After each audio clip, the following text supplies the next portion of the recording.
അഗ്നിജ്വാല A deep love story ഭാഗം 122. വ്യാസ് രാവിലെ ഓഫീസിലേക്ക് പോവാനുള്ള ഒരുക്കത്തിലാണ്. ചന്ദ്രൻ വനജയെ സഹായിക്കാൻ കിച്ചണിൽ ഒപ്പം തന്നെയുണ്ട്. വ്യാസ് റെഡിയായി വന്നതും ചന്ദ്രനും വനജയും ചേർന്ന് ബ്രേക്ക്ഫാസ്റ്റ് എടുത്ത് ടേബിളിലേക്ക് കൊണ്ടുവന്ന് വെച്ചു.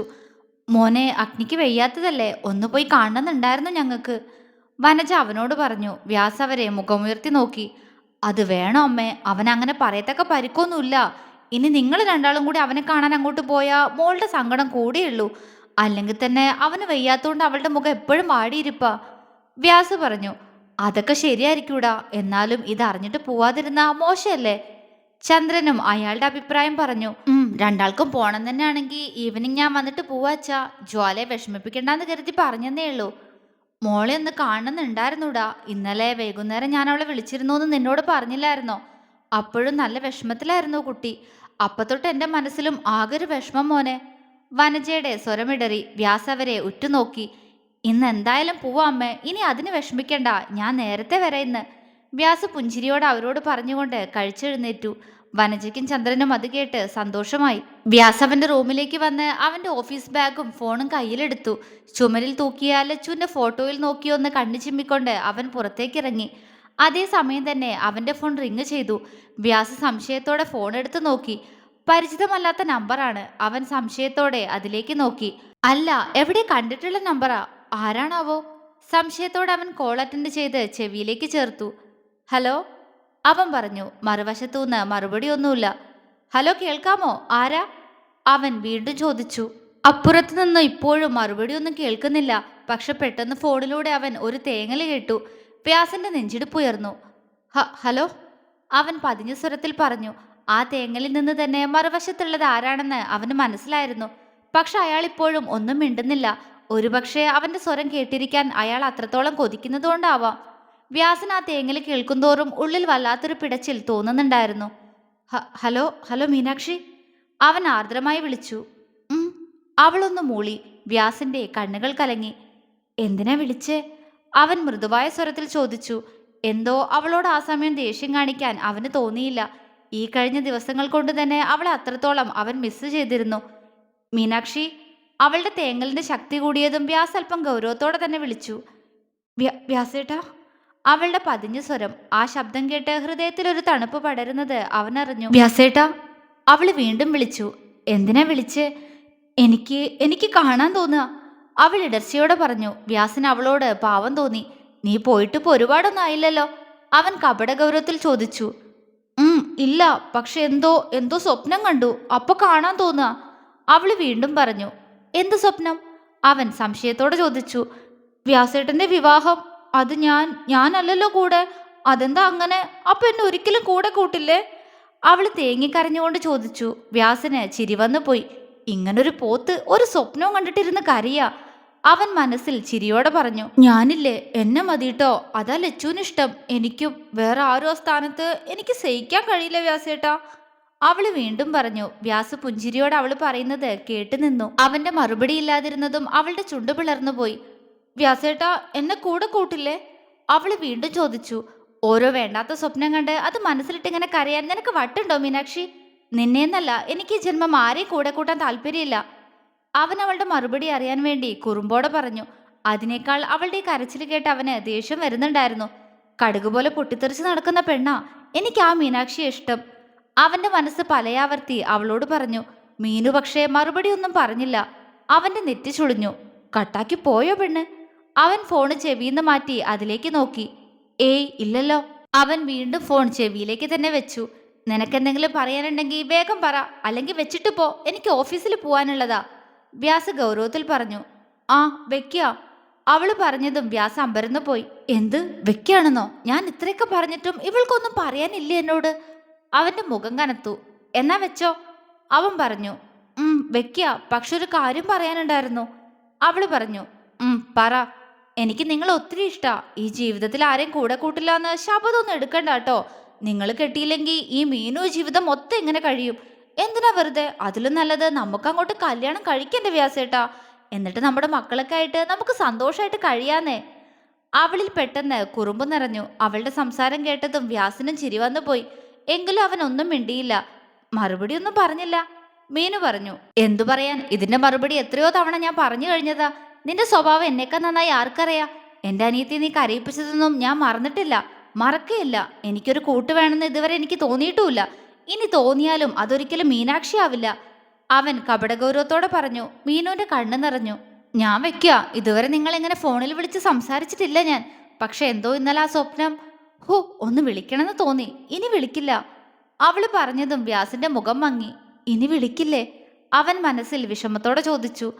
വ്യാസേട്ടാ, പറഞ്ഞത് കേട്ടോ? അവൾ ചോദിച്ചു. ആ, കേട്ടു. അവൻ താല്പര്യമില്ലാത്തതുപോലെ പറഞ്ഞു. എന്ത് കേട്ടു? ഞാൻ വിളിക്കും, ഇനിയും വിളിക്കും. അല്ല പിന്നെ, ദേ മനുഷ്യ, ഞാൻ വല്ലാതെ അങ്ങോട്ട് നല്ല കുട്ടിയാന്ന് കരുതണ്ട കേട്ടോ. ഇത് മീനാക്ഷിയാ. ഇത്രയും കാലം നിങ്ങളുടെ നമ്പർ കിട്ടാൻ ഒരു വഴിയില്ലായിരുന്നു എൻ്റെ കയ്യിൽ. അഗ്നിയേട്ടനോട് അപ്പുവേട്ടനോട് ചോദിച്ചപ്പോൾ നമ്പർ തന്നൂല്ല. പിന്നെ ഇപ്പം എൻ്റെ ജ്വാല ഉള്ളതുകൊണ്ട് നമ്പർ കിട്ടി. അതുകൊണ്ട് ഇനി ഏത് നിമിഷവും എൻ്റെ കോള് പ്രതീക്ഷിക്കുക. എന്ന് കരുതി എന്നെ ബ്ലോക്ക് എങ്ങാനും ചെയ്താ ഞാൻ വേറെ നമ്പറിൽ നിന്ന് വിളിക്കും. അതുകൊണ്ട് വേണ്ടാത്ത പരിപാടി ചെയ്യണ്ട. അവൾ ചിരിയോടെ അവനോട് പറഞ്ഞു. വ്യാസിന്റെ ചുണ്ടിലും അവളുടെ സംസാരം കേട്ട് ചിരിയാണ്. പക്ഷേ ഇത് പുറമേ കാണിച്ച പെണ്ണ് തലേ കയറി നിരങ്ങും. അല്ലെങ്കിൽ തന്നെ അങ്ങനെയാണല്ലോ. വ്യാസ് ചുണ്ട് കൂട്ടിപ്പിടിച്ച് ചിരിയൊതുക്കി. വ്യാസേട്ടാ, അപ്പൊ ഞാൻ വെക്കാട്ടോ. ഐ ലവ് യു ഉമ്മ. പിന്നെ എൻ്റെ ലച്ചുവിനോട് ഒരിക്കലും സ്വപ്നത്തിൽ പറഞ്ഞിട്ടുണ്ട്, നമ്മുടെ വിവാഹം കഴിഞ്ഞാൽ നമ്മുടെ മോളായിട്ട് അവള് പുനർജനിക്കാന്ന്. അതുകൊണ്ട് എല്ലാത്തിനും വ്യാസേട്ടൻ മനസ്സ് വെക്കണം. അവൾ കാര്യമായിട്ട് പറയാണ്. വ്യാസിന്റെ ചുണ്ടു കോർത്തു. വെച്ചിട്ട് പോടി ഫോൺ. മേലിൽ എന്നെ വിളിച്ചാ അപ്പ പറയാ ഞാൻ. അവൻ പറഞ്ഞു. ഞാൻ വിളിക്കും. അപ്പൊ ഇപ്പൊ വെക്കാട്ടോ, കോളേജിൽ പോണം.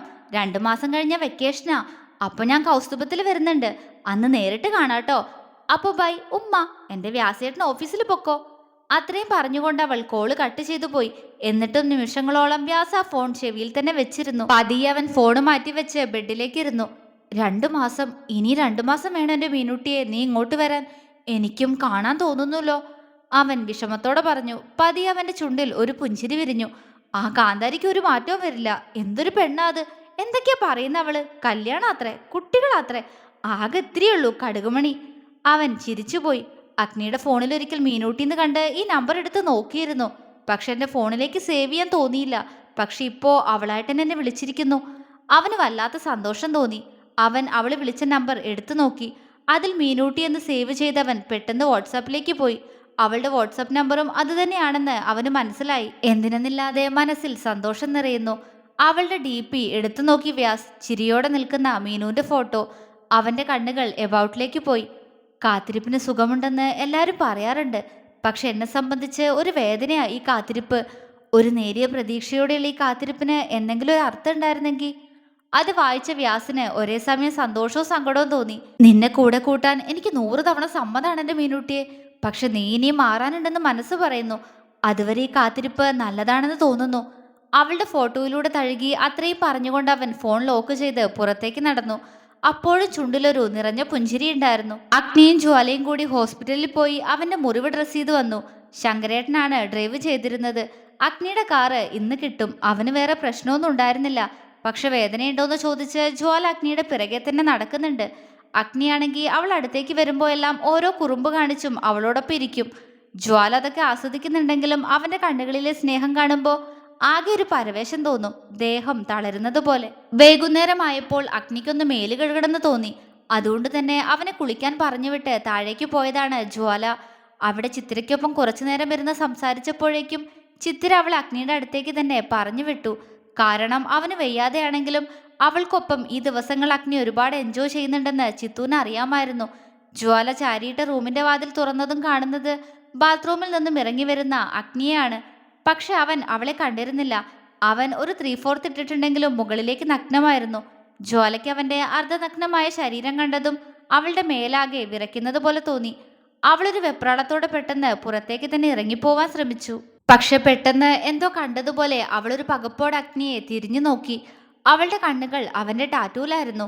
ജ്വാലയുടെ കണ്ണുകൾ മിഴിഞ്ഞു. പതിയെ അവ നിറഞ്ഞു വന്നു. നെഞ്ചിൽ തെളിഞ്ഞു കാണുന്ന ഹാർട്ട് ഷേപ്പിനകത്തെ പേര് വായിക്കാൻ ശ്രമിക്കുന്തോറും അവളുടെ കണ്ണുകൾ നിറഞ്ഞ് കാഴ്ചയെ മറച്ചു. അടുത്ത നിമിഷം അവൾ കണ്ണുകൾ ഇറുക്കിയടച്ചു തുറന്നു. അവളുടെ കണ്ണുകൾ കൊതിയോടെ ആ പേര് വായിച്ചു. ജ്വാല. അവളിൽ നിന്നൊരു തേങ്ങലുയർന്നു. ആ ശബ്ദം കേട്ടപ്പോഴാണ് അഗ്നിയും വാതിലിനടുത്തേക്ക് നോക്കുന്നത്. കണ്ണ് നിറച്ചുകൊണ്ട് നിൽക്കുന്ന ജ്വാലയെ കണ്ട് അഗ്നി ആകെ അന്തിച്ചുപോയി. എന്താ കുഞ്ഞാ? എന്തിനാ കരയുന്നേ? അവൻ ആദിയോടെ അവൾക്കടുത്തേക്ക് നടന്നെടുത്തു. എന്നാൽ ആ സമയം താൻ ഷർട്ട്ലെസ് ആണെന്ന് അഗ്നിയും ഓർത്തിരുന്നില്ല. അവന് മുന്നിൽ കരഞ്ഞു നിൽക്കുന്ന തന്റെ പെണ്ണിന്റെ മുഖം മാത്രമായിരുന്നു. കുഞ്ഞ, അവൻ വിളിച്ചുകൊണ്ട് അവൾക്കടുത്തേക്ക് വരുന്നത് കണ്ടതും ജ്വാല പെട്ടെന്ന് ഓടിച്ചെന്ന് അവന്റെ നഗ്നമായ നെഞ്ചിലേക്ക് മുഖം പൂഴ്ത്തി. അഗ്നി വിറച്ചുപോയി. അവന്റെ കണ്ണുകൾ വികസിച്ചു. ദേവേട്ട, അവൾ കരഞ്ഞോണ്ട് വിളിച്ചു. അടുത്ത നിമിഷം അവളുടെ ചുണ്ടുകൾ ആ ടാറ്റൂൽ അമർന്നു.